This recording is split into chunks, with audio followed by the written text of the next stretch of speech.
వాస్తవానికి అన్య భాషలో ప్రార్థించడంలో నిన్న విన్నారు మీరు.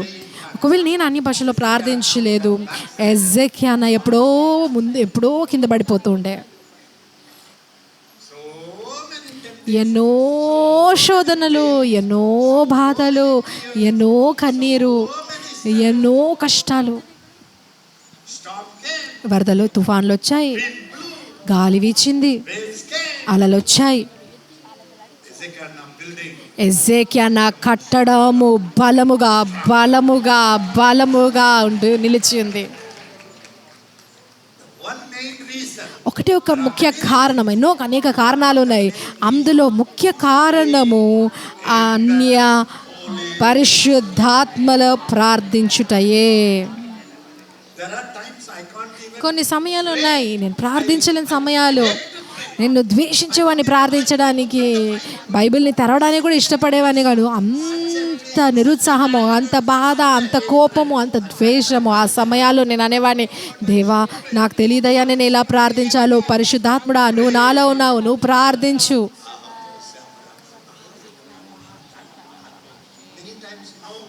చాలాసార్లు స్వరాలు వచ్చేది కాదు.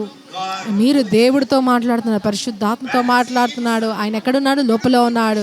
మీరు గట్టిగా అరవనవసరం లేదు ప్రతిసారి. కొన్నిసార్లు మీరు అన్య భాషలో యుద్ధము చేయాలని వసంతల్లా నాందోలకర భాషాతారలో యుద్ధము. మీరు దేవుడితో సంభాషించేటప్పుడు మౌనంగా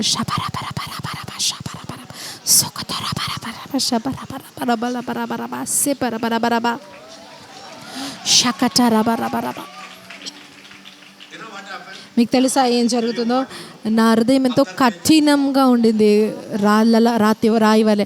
నేను అలా ప్రార్థిస్తున్నప్పుడు ఏం జరుగుతుందో తెలుసా? హఠాత్తుగా వెంటనే అది ఐస్ లాగా కరిగిపోతుంది, మంచు వలె కరిగిపోతుంది. నేను నిజంగా వాస్తవంగా నా సాక్ష్యాన్ని చెప్తున్నాను మీకు.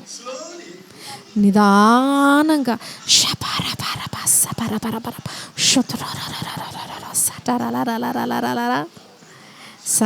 హఠాత్తుగా కన్నీరు వస్తూ ఉంటాయి. ఎంతసేపు? గంటల తరబడి కన్నీరు. నా గాయాలన్నీ కూడా, నాకు లోతైన గాయాలన్నీ కూడా తుడిచివేయబడతాయి. హఠాత్తుగా క్షమా నదా జగ నలా నన నేను నవ్వడం ప్రారంభించాను. ఎందుకు అలా చూస్తున్నారు? నన్ను కోపం వస్తుందా? ఎందుకు అలా చూస్తున్నారు? ఎందుకు చూస్తున్నారు అలాగా?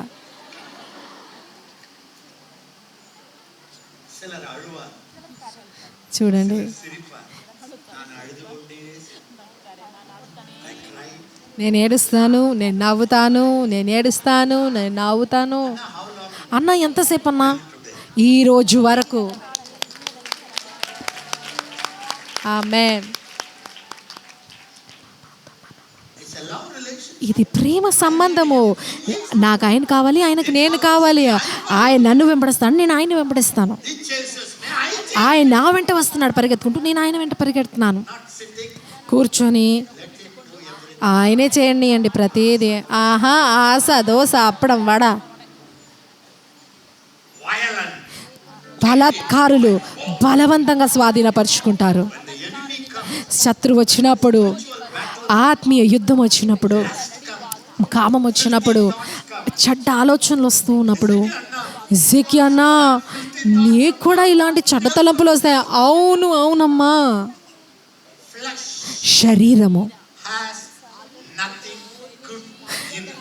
ఆ శరీరంలో ఏ మంచి లేదు.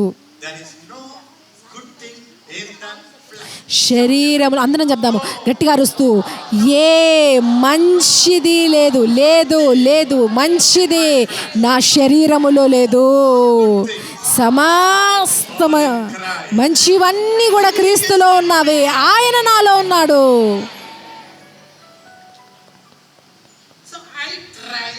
అయితే నేను ప్రయత్నిస్తాను. ఎండిపోతారు. అప్పుడు అపవాది మిమ్మల్ని ఫ్రై చేస్తాడు. అప్పుడు అన్నా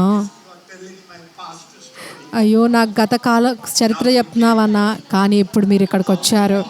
ఎలా నడవాలి, అంతరంగ పురుషుడిలో నుంచి ఎలా నడవాలి, ఎలా నడవాలి, పరిశుద్ధాత్ముడి నుంచి ఎలా లోపటి నుంచి నడవాలి, ఎలా నడవాలి, క్రీస్తు నాలో ఉన్నాడు, ఎలా దాంట్లో నుంచి చేదుకోవాలి, రక్షణ బావుల నుంచి నేను ఎలా తోడుకోవాలి. మీలో ఊట ఉంది, ఊట ఉంది, బావులు ఉన్నవి, నదులు ఉన్నవి. దేవుడు పరిశుద్ధాత్ముడు యేసయ్య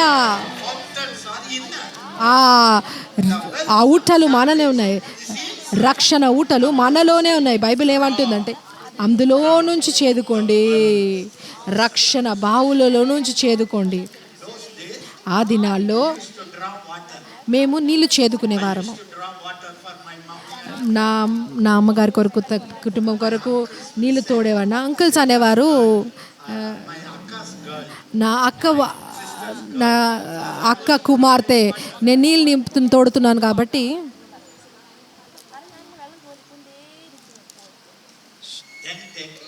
ఆ తర్వాత చేదడము తీసుకోవడము నేను చేశాను నా తల్లి గారి కోసము. నేను ఒక మాట చెప్పచ్చా, నీకు అవసరమైంది ప్రతిదీ నీలోనే ఉంది, దాన్ని చేదుకో. ప్రతి ఒక్కరని చెప్దాము, నేను ఓడిపోయాను, నా లోపటి నుంచి లాగడానికి, నా లోపటి నుంచి బయటికి లాగడానికి ఓడిపోయాను. క్రైస్తవ జీవితము అది లోపట నుంచి బయట జీవించే జీవితము. క్రీస్తు నాలో ఉన్నాడు, నేను ఆయనకు అనుమతిస్తాను ఆయన జీవితము జీవించడానికి నా శరీరములో నేను అనుమతిస్తాను. ఆమేన్. అయితే నేను అన్య భాషల్లో ప్రార్థించినప్పుడు ఏం జరుగుతుంది? నా ఆత్మ, దేవుని ఆత్మ, పరిశుద్ధాత్మ, తండ్రి ఆత్మ వారందరూ కలిసి లాగుతూ ఉంటారు, తోడుతూ ఉంటారు.